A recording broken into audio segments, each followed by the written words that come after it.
NFRS को बेसिसबाट हामीले financial position अथवा ब्यालेन्स सिट तयार पार्नुपर्ने हुन्छ जुन न्यू करिकुलम अनुसार हामीलाई लङ क्वेशनमा 8 मार्क्सको क्वेशनमा सोध्ने भएको छ। त्यसको विषयवस्तुमा त्यसको एउटा प्रब्लम सल्भ गरेर मैले केही यहाँलाई बुझाउने प्रयास गर्नेछु। त्यसैले आजको विषयवस्तुमा मैले चाहिँ अस्मिता पब्लिकेसनको क्वेशन नम्बर 7 आज हामी चाहिँ अस्मिता पब्लिकेसन यहाँसँग बुक छ भने अस्मिता पब्लिकेसनको क्वेशन नम्बर 7 बाट हामीले चाहिँ financial position as per NFRS को बेसिसबाट बनाउने छौं। Question number 7 मा the following balance sheet items are available of Usha Traders at December 31st 2018 particulars दिएको छ, क्याश छ, मार्केटेबल सिक्युरिटीज 6 month र 2 months को छ। त्यसपछि हामीले फर्निचर एन्ड फिक्सचर्स रहेको छ, कुमुलेटेड डिप्रिसिएसन अफ फर्निचर छ, अकाउन्ट्स पेएबल छ, अकाउन्ट्स रिसिभेबल छ, एक्रुड रेन्ट इन्कम छ। त्यसैगरी अरु धेरैवटा ट्रान्ज्याक्सन्सहरु हेड्सहरु हामीलाई दिएको छ, अकाउन्ट हेड्सहरु दिएको छ। यसबाट अब हामीले चाहिँ फाइनान्शियल पोजिसन अथवा यसलाई हामी ब्यालेन्स सिट हामीले बनाउनु पर्ने हुन्छ एनएफआरएस को बेसिसबाट। अब हामी हेरौं ल एसेट्सहरु। फर्स्ट अफ अल हामीले एसेट्सहरु लेख्छौं। यहाँ त नोट्स लेख्छौं, वर्किङ नोट हामीले अहिले बनाउँछौं, हामी बुझ्छौं र यहाँ चाहिँ अमाउन्ट लेख्छौं। र फाइनान्शियल पोजिसन एनएफआरएस को आधारमा बनाउँदा हामीलाई चाहिँ केही एउटा फर्मेट दिएको छ, त्यो फर्मेटको आधारमा हामीले बनाउनु पर्छ। त्यसैले फर्स्ट अफ अल हामीले नन करेन्ट एसेट्सहरु फर्स्ट अफ अल हामीले नन करेन्ट एसेट्सहरु लेख्नु पर्ने हुन्छ है। नन करेन्ट एसेट्स भनेको हामी के बुझ्छौं? फिक्स एसेट्सहरु जुन चाहिँ करेन्ट एसेट्सहरु होइनन्, त्यसलाई हामी नन करेन्ट एसेट्स। हामीले फाइनल अकाउन्ट बनाउँदा चाहिँ यसलाई हामीले फिक्स एसेट्स लेखेका थियौं, तर यहाँ अब हामी नन करेन्ट एसेट्स एनएफआरएस को आधारमा बनाउँदा। त्यसैले नन करेन्ट एसेट्समा के पर्दछ त भन्ने कुरा हामीले अब यसमा लेख्नु पर्ने हुन्छ। त्यसैले फर्स्ट अफ अल हामी यहाँ चाहिँ land and building plant and machinery लेख्न हामीले पाउँदैनौं। यहाँ चाहिँ हामीले चाहिँ एउटा शीर्षक वाइज हामीले लेख्नु पर्ने हुन्छ। यहाँ चाहिँ हामी शीर्षक अनुसार लेख्नु पर्ने हुन्छ। यहाँ चाहिँ लेखौं प्रोपर्टी प्लान्ट एन्ड इक्विपमेन्ट। ल यो शीर्षकमा हामीले लेख्नुपर्छ। यसमा हामीले प्रोपर्टीहरु प्लान्ट एन्ड इक्विपमेन्ट्सहरु यसमा लेख्नुपर्ने हुन्छ। यसको लागि अब हामीले फेरि यहाँ नोट्स लेख्नुपर्ने हुन्छ। 1.2.1 लेखौं। फर्स्ट अफ अल हामीले के बनाइसकेका छौं त प्रॉफिट और लस निकालिसकेका छौं, त्यसलाई हामीले 1.1 लेखेको थियौं भने अब सिरियली बनाउनु पर्ने हुन्छ हामीले फाइनान्शियल पोजिसन। त्यसको लागि 2.2 हामीले लेख्छौं, 2 दिन्छौं। ल अब यहाँ चाहिँ हामीले लेख्नु पर्ने हुन्छ प्रोपर्टी प्लान्ट एन्ड इक्विपमेन्ट। हामी यहाँबाट क्याल्कुलेसन गरौँ। त क्वेशनमा हेर्नुस् त यस अन्तर्गत के रहेको छ र फिक्स एसेट्सहरु हामी लेख्छौं। यसमा एकदम क्लियर बुझ्नुस्। यहाँ चाहिँ हामी plant and machinery land and building लेख्दैनौं, यो शीर्षक भित्र हामीले चाहिँ फिक्स एसेट्सहरु लेख्छौं। त्यसैले अब यहाँ हामीले वर्किङ नोटबाट निकाल्नु पर्ने हुन्छ। ल क्वेशनमा हेर्नुस्। क्वेशनमा हामीलाई फर्निचर एन्ड फिक्सचर्स दिएको छ। ल फर्निचर एन्ड फिक्सचर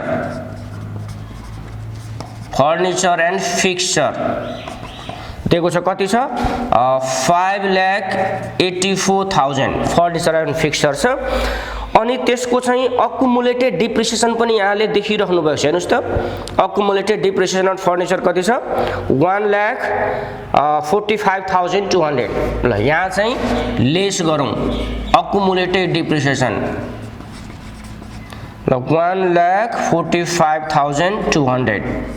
ल यसमा हामीले सबट्र्याक्ट गरौँ त डिप्रिसिएसन त फिक्स एसेटसँग हामीले सबट्र्याक्ट गर्नै पर्छ।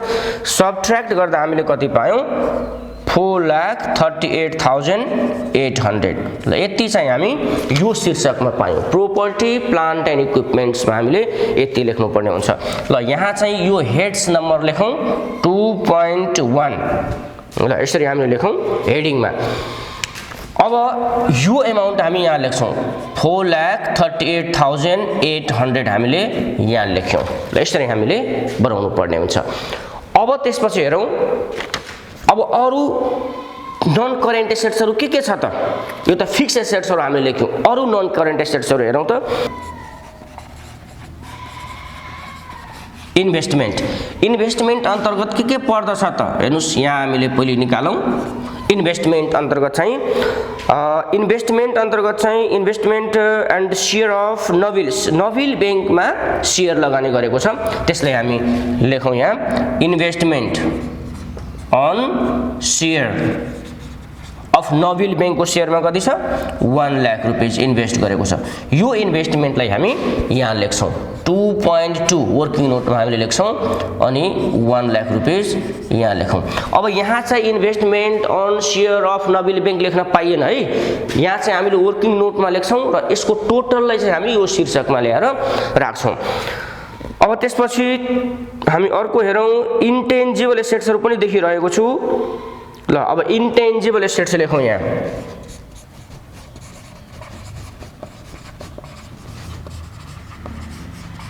इन्टेन्जिबल एसेट्सहरु लेखौं त के रहेको छ ल इन्टेन्जिबल एसेट्समा गुडविल रहेको छ यसलाई पनि हामी यहाँ पहिले वर्किङ नोट गरौं गुडविल रहेको छ इन्टेन्जिबल एसेट्स कति छ गुडविल हामीलाई 1,50,000 दिएको छ ल 1,50,000 चाहिँ यहाँ हामी गुडविल लेख्छौं अब यति भइसकेपछि टोटल नन करेन्ट एसेट्स हामी निकाल्छौं जोडौं त सबैलाई total non current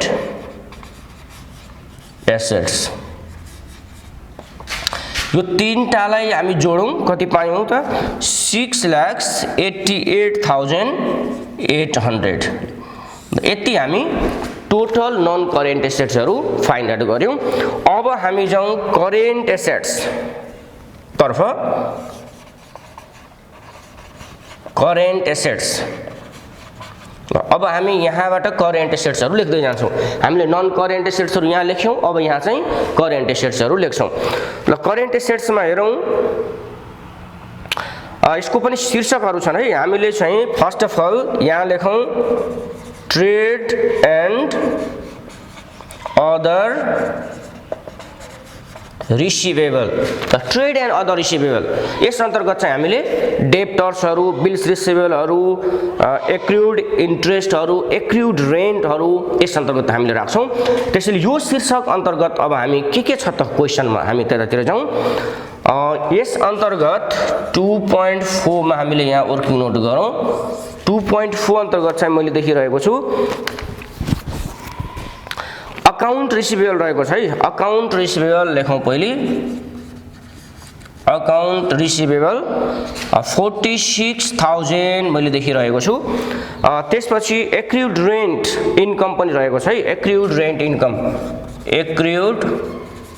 rent income कति छ 20,000 रहेको छ दुईटालाई जोडौं त कति हो 66,000 चाहिँ यस शीर्षक अन्तर्गत ट्रेड एन्ड अदर रिसिभेबल अन्तर्गत चाहिँ अब हामीले 66,000 लेख्छौं इन्भेन्टरीजहरु पनि करेन्ट एसेट्स हो इन्भेन्टरीजहरु यहाँ लेखौं ल इन्भेन्टरीजहरुलाई अब हामी हेरौं कति छ त क्वेशनमा ल इन्भेन्टरीज अन्तर्गत चाहिँ यी शीर्षकहरु पर्छन् हेर्नुस् है यहाँ चाहिँ मर्चेन्डाइज इन्भेन्टरी छ र अर्को चाहिँ स्टोर सप्लाई छ क्वेशन हेर्नुस् त मर्चेन्डाइज इन्भेन्टरी र स्टोर सप्लाई यो दुईटै हामी इन्भेन्टरीज अन्तर्गत राख्छौं मर्चेन्डाइज इन्भेन्टरी चाहिँ 1,47,000 छ त्यसपछि स्टोर सप्लाई चाहिँ 1,400 1400 छ जम्मा जम्मी 1,48,400 ल यति चाहिँ हामीले इन्भेन्टरीजको रूपमा राख्छौं त यो इन्भेन्टरीज अब यहाँबाट हामी यहाँ ल्याउँछौं 1,48,400 यसरी ल्याउँछौं है अब त्यसपछि हामी अर्को शीर्षक तर्फ जाउँ अर्को शीर्षकमा चाहिँ इन्भेस्टमेन्ट देखिरहेको छ सर्ट टर्मको इन्भेस्टमेन्ट हेर्नुस् त सर्ट टर्मको इन्भेस्टमेन्टमा चाहिँ मार्केटेबल सेक्युरिटीजको छ नि ओ त्यसलाई हामी हेरौं मार्केटेबल सेक्युरिटीज देखिरहेको छ 6 मन्थ्सको है मार्केटेबल 6 मन्थ्सको जुन छ 22,000 हामी यहाँ राख्छौं 2.6 मा हामीले जाउँ 22,000 मार्केटेबल सेक्युरिटीजको चाहिँ जुन सर्ट टर्म्सको 2 मन्थ्सको छ त्यसलाई हामी यहाँ राख्यौं ल अदर करेन्ट एसेट्स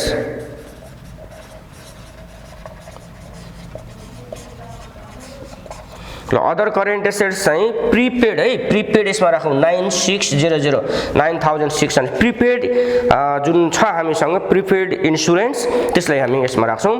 त्यसपछि क्याश एन्ड क्याश इक्विभ्यालेन्ट तर्फ जाउँ हामी। क्याश एन्ड क्याश इक्विभ्यालेन्टमा लेखौँ cash and cash equivalent. Cash इक्विभ्यालेन्टमा के गर्छौँ भने हामीसँग रहेको क्याश ब्यालेन्स र मार्केटेबल सिक्युरिटिज जुन 2 मन्थ्सको दिएको छ, 6 मन्थ्सको मार्केटेबल सिक्युरिटिजलाई हामीले इन्भेस्टमेन्टमा राखिदियौँ र 2 मन्थ्सको जुन छ 3 मन्थ्स भन्दा कमको मार्केटेबल सिक्युरिटिज छ त्यसलाई हामी क्याशको रूपमा मान्छौँ, त्यसैले यस शीर्षकमा राख्छौँ है। त्यसैले हामीसँग त 2 मन्थ्सको मार्केटेबल सिक्युरिटिज मात्रै दिएको छ, त्यसैले दुईटैलाई क्याशलाई पनि जोडेर र 2 मन्थ्सको मार्केटेबल सिक्युरिटिजलाई पनि जोडेर हामीले 28,000 यहाँ ल्याउँछौँ। 28,000 यति हामी टोटल करेन्ट एसेट्स यति नै रहेको छ। यो सबै अब करेन्ट एसेट्समा हामी जोडौँ, कति भयो त 2,74,000 रह्यो। ल अब यो चाहिँ हाम्रो टोटल करेन्ट एसेट्स। ल यो चाहिँ नन करेन्ट एसेट्सको टोटल, यो चाहिँ करेन्ट एसेट्सको टोटल। अब टोटल एसेट्स हामी यहाँबाट निकाल्छौँ। टोटल एसेट्स यो दुईटैलाई जोड्छौँ, नन करेन्टलाई पनि करेन्टलाई पनि जोडौँ त कति भयो हामीसँग 9,62,800 मैले यहाँ जोडिरहेको छु। यसरी टोटल एसेट्स हामीले निकाल्छौँ। अब त्यसपछि हामी टोटल क्यापिटल एन्ड लायबिलिटिज निकाल्छौँ है। यसैमा फर्स्ट अफ अल इक्विटी हामी लेख्छौँ है, लायबिलिटिज एन्ड इक्विटी हामी अब यसमा बनाउँछौँ र फर्स्ट अफ अल हामी इक्विटी बनाउँछौँ। र इक्विटी अन्तर्गत के पर्छ भन्दाखेरि हामीले के बुझ्छौँ, सेयर क्यापिटलहरू पर्दछ। यसमा हामीले कसरी क्याल्कुलेसन गर्ने त अब यहाँ हेरौँ है। यसको लागि हामी ल क्यापिटल कति छ त हेरौँ। क्यापिटल भनेको हाम्रो 2,68,000 रहेको छ नि। ल अब यसमा हामीले एड गर्छौँ प्रोफिट। ल एड गरौँ प्रोफिट, यसमा एड गर्नुपर्ने हुन्छ नेट इन्कम अथवा नेट प्रोफिट। ल हामीलाई नेट प्रोफिट दिएको छैन, छोडिदिउँ। गर्छौँ ड्रइङ कति छ त 10,000 लेस गर्छौँ र हामीले कति पायौँ 2,58,000। ल टोटल इक्विटी हामी 2,58,000 पायौँ। यसलाई हामी यहाँ लेख्छौँ है, इक्विटीमा लेखौँ। इक्विटीमा पनि सेयर क्यापिटलको शीर्षकमा लेखौँ। यो सेयर क्यापिटल हामी यो यहाँबाट लेखौँ। ल मैले 2.1 लेखेँ यहाँ।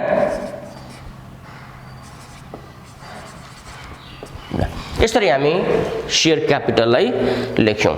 अब त्यसपछि टोटल इक्विटीलाई हामी यही जोडेर यहाँ लेखौँ। यो चाहिँ हाम्रो टोटल इक्विटी भयो। टोटल इक्विटी र यो टोटल इक्विटी भयो हाम्रो। अब यसमा हामीले नन करेन्ट लायबिलिटिजहरू लेख्छौँ। ल लेखौँ नन करेन्ट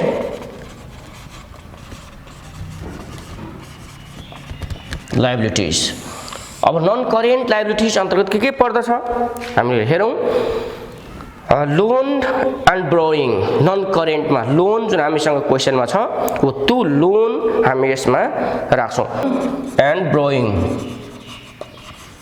लोन एन्ड ब्रोइङको शीर्षकमा हामी यहाँ लेखौँ। ल यस अन्तर्गत चाहिँ लोन एन्ड ब्रोइङ अन्तर्गत चाहिँ ब्याङ्क लोन पेएबल रहेको छ 3,75,000 र नोट्स पेएबल 2,40,000। यो दुईटैले हामी लोन एन्ड ब्रोइङमा लेख्छौँ। त्यसैले यहाँ हामी लेखौँ लोन कति पेएबल छ 3,75,000 छ र नोट्स पेएबल चाहिँ 2,40,000 रहेको छ। टोटल जोड्दा हामीले 6,15,000 पायौँ। ल यो लोन एन्ड ब्रोइङको शीर्षकमा हामी यहाँबाट ल्याउँछौँ 6,15,000। ल यसरी टोटल नन करेन्ट लायबिलिटिज पनि यही हुने भयो हाम्रो। ल यो जोडौँ यहाँ। यो चाहिँ के हुने भयो त अब टोटल नन करेन्ट लायबिलिटिज। ल यो चाहिँ इक्विटी भयो, यो चाहिँ नन करेन्ट लायबिलिटिज भयो। अब त्यसपछि हामीले करेन्ट लायबिलिटिजहरू लेख्छौँ यहाँ।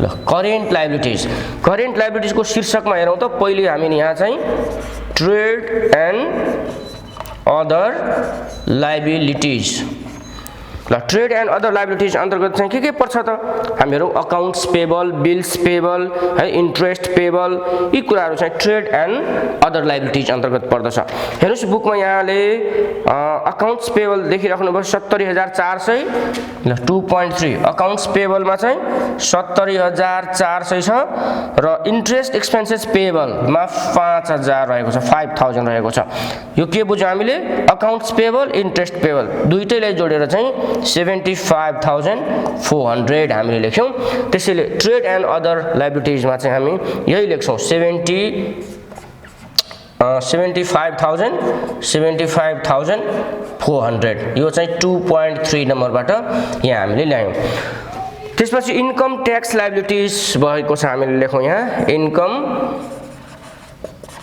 ट्याक्स